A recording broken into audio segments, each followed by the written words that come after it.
The curse didn't begin with blood, it began with a choice.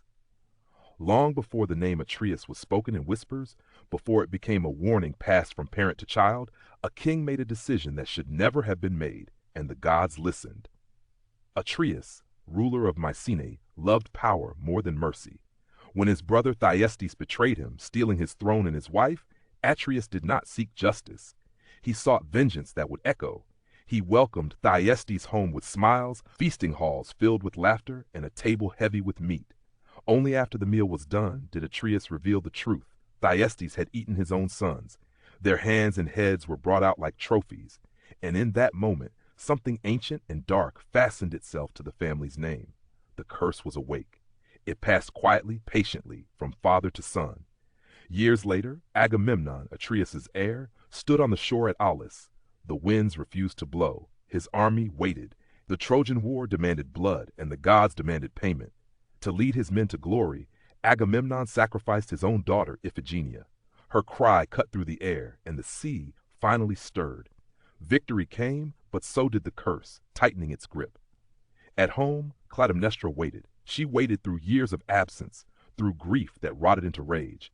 When Agamemnon returned, crowned in triumph, she welcomed him with silk and warmth. And then, as he bathed, she struck. The blade fell again and again. Justice, she told herself. Justice for a daughter taken by a father who chose war over love. But curses do not care about reasons. They only hunger. Orestes, their son, returned next, a boy shaped by exile and silence, commanded by the gods to avenge his father. He hesitated, because how do you punish murder when the murderer is your mother? But the curse whispered louder than doubt. Orestes killed Clytemnestra, and the moment her blood touched the floor, the Furies rose. They chased him through waking life and nightmare, clawing at his sanity, screaming that blood must always answer blood. Generations collapsed into one endless moment of grief, betrayal, and regret. And only then, when the bodies were many and the suffering complete, did something change. Orestes was judged, not by vengeance, but by law. Not by curses, but by choice.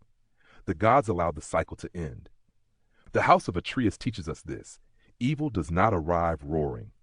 It enters quietly, through pride, through revenge, through the belief that our pain justifies another's suffering. And unless someone dares to stop, it will echo forever.